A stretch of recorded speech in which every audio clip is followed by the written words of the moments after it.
केला तर काळ तुम्हाला कधीही सोडणार नाही, टेन्स पाठ करा. आणि सर ही गोष्ट खरी आहे. तसंच आमचे जांभळे सर भूमिती शिकवताना म्हणायचे, बाबा कसोटी, बापोबा कसोटी पाठ झाली पाहिजे मुलांना, कायम म्हणायचे. एस.एल. पाटील सर सायन्स शिकवताना म्हणायचे, उलट टामून मिरच्याचा शेक दिन. हे शब्द आम्हाला अजून आठवतात. आणि सर आम्ही शनिवारी मळ्यातून यायचो, असाच पाऊस चालू असायचा, आमच्याकडे सायकली असायच्या.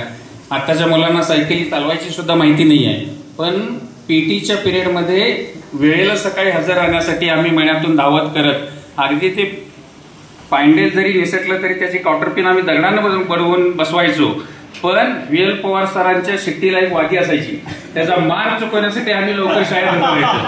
हा जो आनंद होता त्यावेळेचा तो खरोखर विलक्षण होता.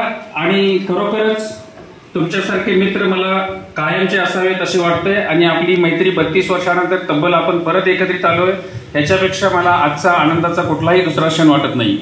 तसंच पुन्हा एकदा तुम्हा सर्व